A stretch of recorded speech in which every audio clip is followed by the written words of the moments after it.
13 साल बाद भारत के लिए ओलंपिक में गोल्ड मेडल जीतकर नीरज चोपड़ा ने इतिहास रच दिया और अपने भारत देश का नाम ऊंचा कर दिया। आपको बता दें कि 87.58 मीटर जेवलिन थ्रो में नीरज चोपड़ा ने भारत की झोली में पहला गोल्ड मेडल डाल दिया। इसके साथ ही नीरज ओलंपिक की व्यक्तिगत स्पर्धा में भारत के लिए गोल्ड जीतने वाले दूसरे खिलाड़ी बने हैं। अभिनव बिंद्रा ने बीजिंग ओलंपिक 2008 के 10 मीटर राइफल शूटिंग में भारत के लिए स्वर्ण पदक जीता था। अंजू बॉबी जॉर्ज के बाद विश्व की किसी भी बड़ी एथलेटिक्स चैंपियनशिप में स्वर्ण पदक जीतने वाले नीरज सिर्फ दूसरे भारतीय एथलीट हैं। अब आपको बताते हैं कि कौन है टोक्यो ओलंपिक गेम में भारत को गोल्ड दिलाने वाले नीरज चोपड़ा। नीरज की कहानी शुरू होती है पानीपत के एक छोटे से गांव से। यहाँ लड़कपन में नीरज भारी भरकम होते थे, करीब 80 किलो वजन वाले। कुर्ता पायजामा पहने नीरज को सब सरपंच कहते थे।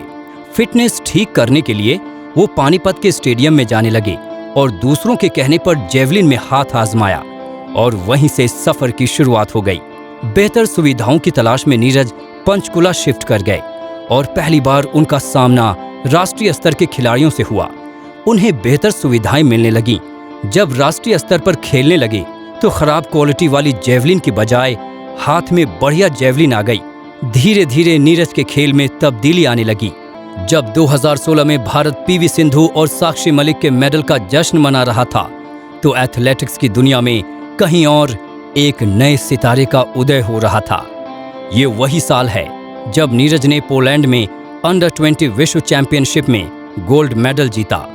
जल्द ही ये युवा खिलाड़ी अंतर्राष्ट्रीय स्तर पर छाने लगा।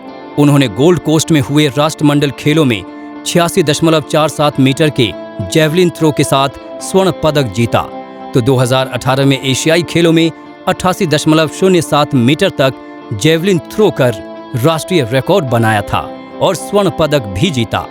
लेकिन 2019 नीरज चोपड़ा के लिए बेहद मुश्किलों भरा रहा।